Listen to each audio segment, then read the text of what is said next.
I don't have power, I don't have control over this family. Hey, Mom and Dad, I have a surprise for you. Will you close your eyes? Don't talk about him. I don't want to hear about him. I hate that kid. The following stories tell the tale of 3 separate cases of children who did the unthinkable by killing their own parents.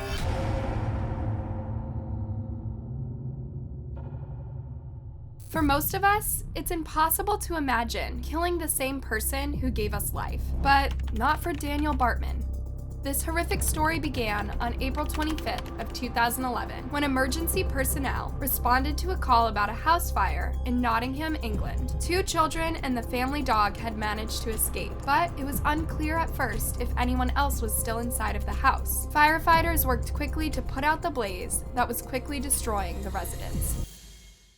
As they worked, they soon made the startling discovery that a woman's dead body was in the house. While they tried to keep this news quiet, rumors spread quickly, and before long, many people from the press and community had gathered at the scene. Firefighters were able to get the fire out, but not before it caused some substantial damage. Police questioned the oldest of the 2 boys, who had managed to escape the fire. This was 14-year-old Daniel Bartman. He told police a harrowing tale that began when he woke up in the middle of the night to use the restroom. While he was on his way to do this, he came face to face with a man he didn't know, who was wearing a mask. He said that this man had thrown a hammer at him before running out of the home. It was then that he realized that his mother's bedroom was on fire, and that she appeared to have been attacked. While in a state of panic, he claimed he grabbed his younger brother, and the 2 of them ran out of the house to alert the next door neighbor of what was going on. While waiting for help to arrive, Daniel went back into the house to get the family dog, but wasn't able to get through the fire to his mother. This helped police determine that the body that had been found within the home was likely that of Daniel's mother. Still, because it was burned so badly, it would need to be identified using dental records. The body was removed from the home for testing, and it was later confirmed that it did indeed belong to 47-year-old Jacqueline, or Jackie Bartman. As investigators began to examine Jackie's body, it soon became clear that the house fire was no accident. Her wounds had been caused by blunt force trauma, and the fire was likely set on purpose as a way of covering up the crime. But who would do this to a loving mother who had no known enemies? Word of what had happened had spread all across town, and many members of the community were scared and desperate for answers. Slowly, investigators began to piece together more information about who Jackie was and what sort of life she had led. She had 2 children from her previous husband,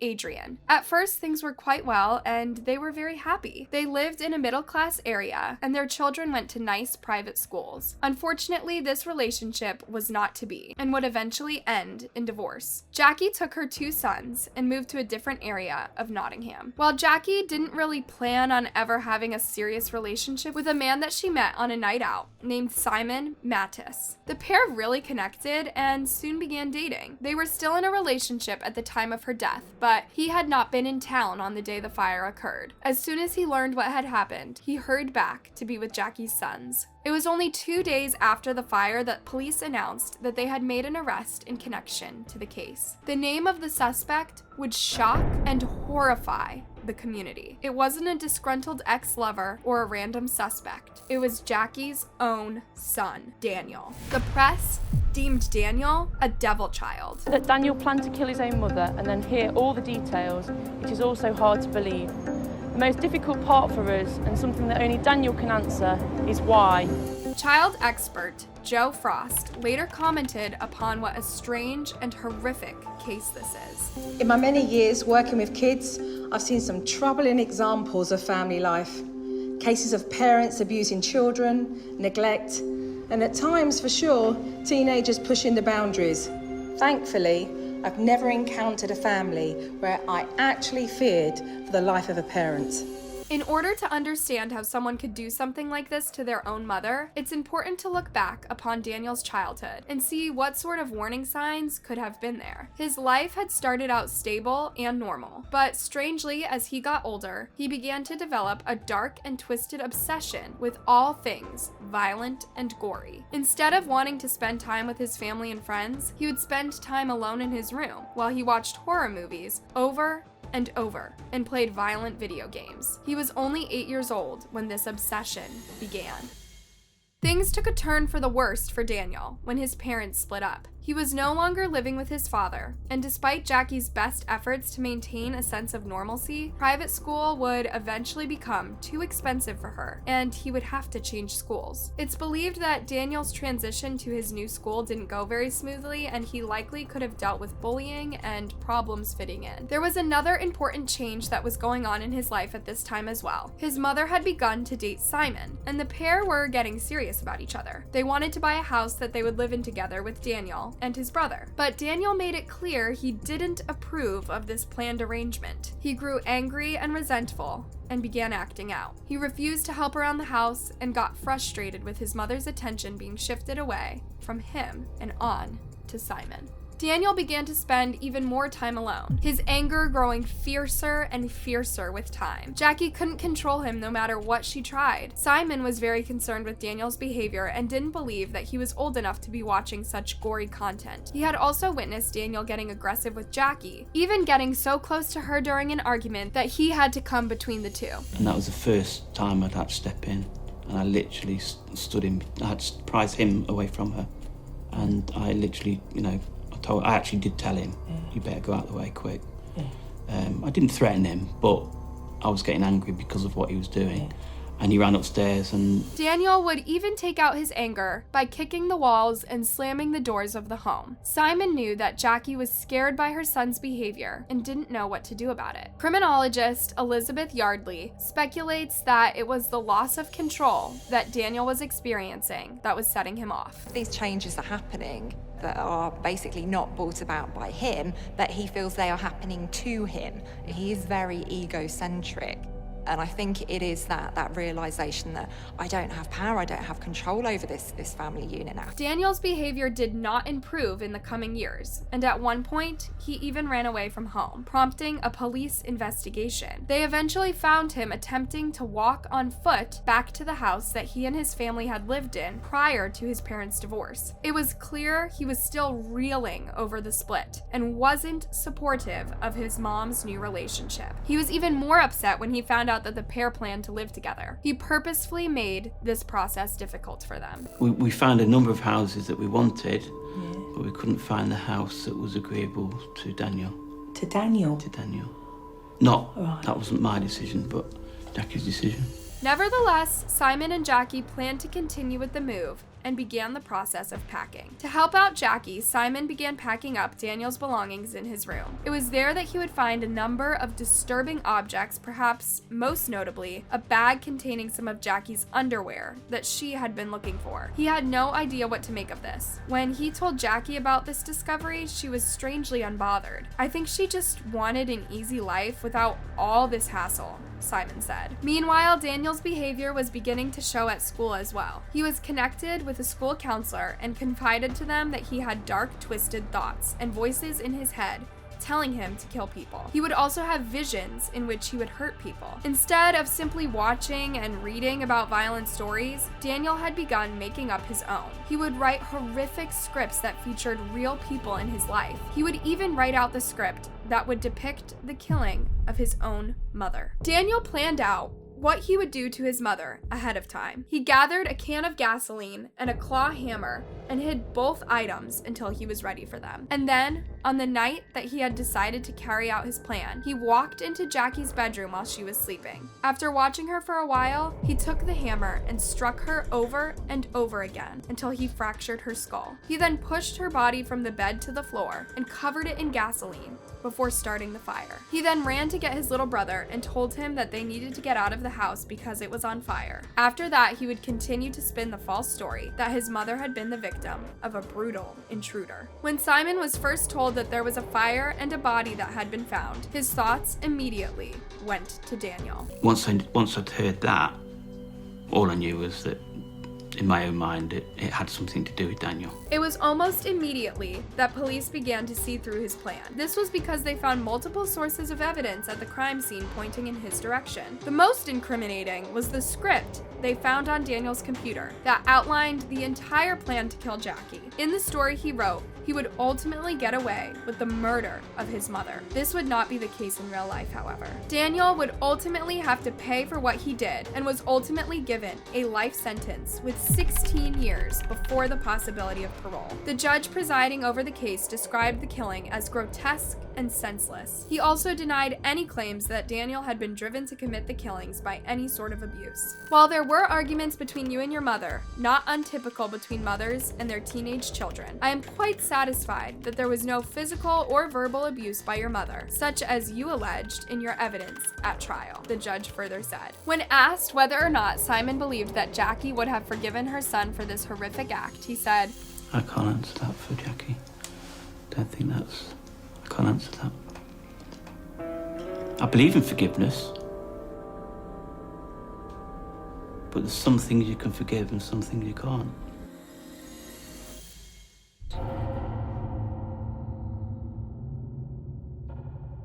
Daniel Petric was born in Wellington, Ohio in 1991 to loving parents. He was a loving and happy kid, born to a minister father. Daniel loved the Bible and was passionate about his faith. While the first part of Daniel's life was pretty much just like any other normal kids, things took a turn when he would eventually sustain a major staph infection after experiencing an injury while skiing. His infection was so severe that it affected his spine, and he was unable to attend school and would wind up stuck at home for an entire year. While homebound, Daniel would become closer with his friend Jonathan Johnson. Jonathan was particularly interested in the video game Halo, which he would eventually get Daniel hooked on as well. The game involved a warlike attack in which the user is essentially a killing machine. Before long, Daniel was completely obsessed and would spend the majority of his day playing this game. It was as if he could not get enough of the violence. Daniel's father Mark was not particularly happy with this video game or the effects it had on his son. He changed significantly. He was very outgoing, very fun-loving, goofy kid, and he became very secluded, he recalled. Mark eventually forbid Daniel from playing the game. When Daniel put up a fight, Mark told Daniel that he could either quit the violent game or he would have to go and live somewhere else. Daniel took him up on the offer and ultimately moved in with Jonathan for a weekend, during which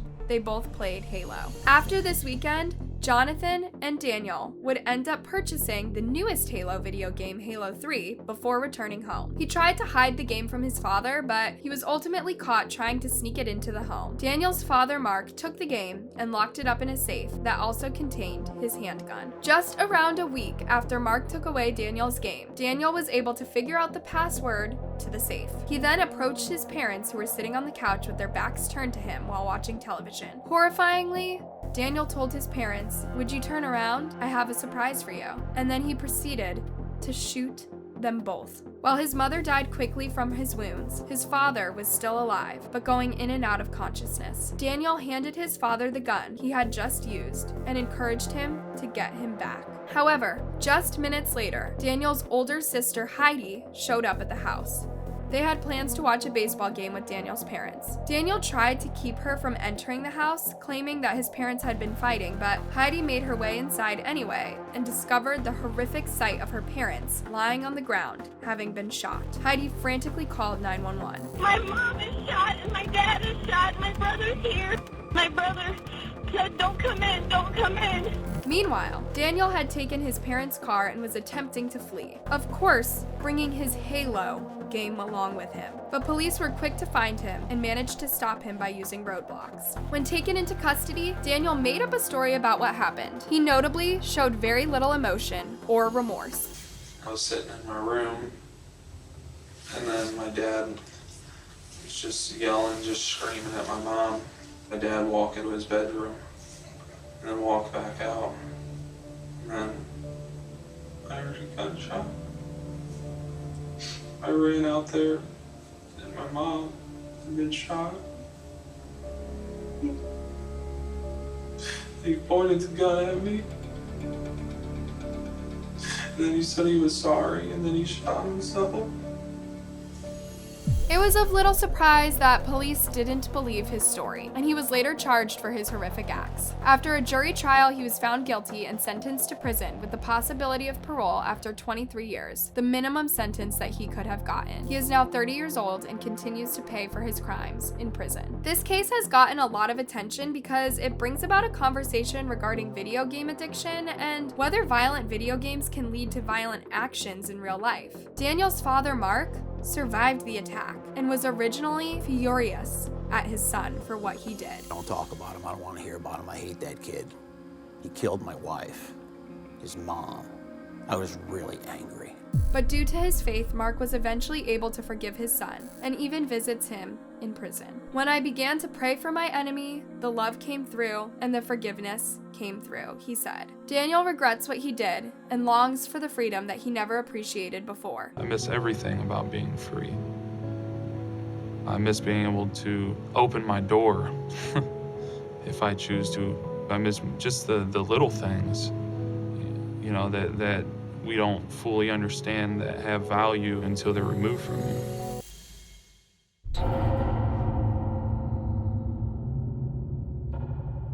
The story of the Menendez brothers is probably one of the most famous crimes of all time. It remains well talked about to this day and can be considered quite controversial. From the outside looking in, the Menendez family was living the American dream. Kitty Menendez, a former beauty pageant queen, met Jose at Southern Illinois University. Jose, originally from Cuba, was studying accounting. The pair would eventually marry and have 2 children, Lyle and Eric. Jose would find great professional success in his career and would later cause the family to settle in Beverly Hills, California. They were very wealthy and lived in a stunning white mansion. The boys went to great schools and were well-respected tennis stars. Jose was a strict and domineering father who didn't give his sons any option but to succeed. And succeed they did. Lyle's tennis success would land him a spot at Princeton, where he became a nationally ranked player, with Eric expected to soon follow in his footsteps. Many people probably thought Lyle and Eric had it all and could expect bright and successful futures. But there was a lot going on behind closed doors that nobody could have expected.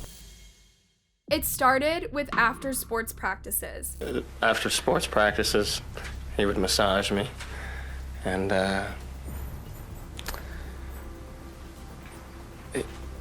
we would have these talks, and he would show me, and he would and he would ask me to do the same with him. And when asked if he wanted to do this, Lyle shook his head no and broke down in tears. After abusing his son, Lyle said his father told him, he said he didn't mean to hurt me, and that he loved me. Jose's abuse began when the boys were very young. He used manipulative strategies to keep them from telling anyone what was going on. He said bad things would happen to me if I told anybody, Lyle said. Eric was suffering similar abuse. While in court, he explained how his father would enjoy causing him pain. He would stick needles or tacks into my thighs, he said. While Kitty allegedly knew what was happening to her sons, she did nothing to stop it. In fact, she wasn't a much better parent herself. She was an alcoholic who popped pills all day and paid little attention to her sons. The anger and resentment that Lyle and Eric had intensified over time until they could no longer take it. They decided to hatch a deadly plan as a way of finally taking control over their lives. When Lyle was 21 and Eric was just 18, they armed themselves with powerful weapons and walked into the den of their home, where their parents were sleeping on the couch. They shot them multiple times, killing them and making them virtually unrecognizable. Lyle then called 911. In the phone call, Lyle is frantic and at one point screams for Eric to stay away from his parents' bodies. When the police arrived at the scene, they found Eric on the front lawn incredibly distressed and sobbing. He and Lyle explained that they had gone to see a movie and attend a festival before coming home and finding their parents shot to death. While Lyle and Eric had first appeared to be 2 distraught sons who had just walked in on one of the most horrific sights you could possibly imagine, this facade didn't last long. In the months following the killings, the 2 began to engage in a very luxurious lifestyle. They bought expensive cars, clothing, watches, and even a restaurant. They even got floor seats at a basketball game and can be seen in a basketball card to this day. Instead of looking upset over just losing both their parents, they seemed like they had just won the lottery. They spent around $700,000 in just a few months after their parents' deaths. Meanwhile, the police were working hard to determine who was behind the killings. They considered a number of people, including a disgruntled businessman that Jose had insulted, or even a member of the mob. Despite the amount of money Lyle and Eric had at their disposal, Eric would ultimately get involved with a robbery scheme. As a result, he was required by the court to speak with a counselor. Over time, he would end up confessing to the killings on tape. Later, Lyle would also do the same, making it clear they had been on the same page regarding the killings. While the pair were soon after arrested, it would take 2 years for the trial to begin. It was a lengthy and highly talked about ordeal. Throughout the trial, both Lyle and Eric would go into the grisly detail regarding the horrific abuse that they endured at the hands of their parents and would at times become visibly emotional. Eric would also explain that the final straw that led to he and Lyle killing their parents was when he confided in Lyle that he too was being abused by their father. The brothers were defended by a talented lawyer named Leslie Abramson. She sympathized with Eric and Lyle and argued that the pair had killed their parents in self-defense after growing up in a horrifically abusive home. If you were to convict Eric Menendez of murder, you wouldn't be teaching him a lesson in individual responsibility. You would be ending his life, she famously said. The case involved multiple hung juries, and many people struggled to come to an agreement about whether the pair were guilty. But finally, in 1996, the trial reached a conclusion and found both guilty. They were sentenced to life in prison without the possibility of parole. Today, Lyle is in a prison in New York while Eric is in New Jersey. They are both in their 50s and are married to women outside of prison. In 1991, both brothers sat down for an interview with Barbara Walters. They responded to the hard-hitting questions about why they did what they did and whether or not they were guilty. They did express remorse and guilt over what they did, but recognized that there was no way of going back in time. At one point in the interview, the brothers explained that they recognized that they did not have to kill their parents to escape their abuse. They also said that they hope that speaking out about their abuse would encourage others to seek out proper help. A lot of people have written, they drew a lot of strength from watching the trial and from seeing Eric and I. And I've gotten mail after the verdict from people who are discouraged. And I wanted to say to them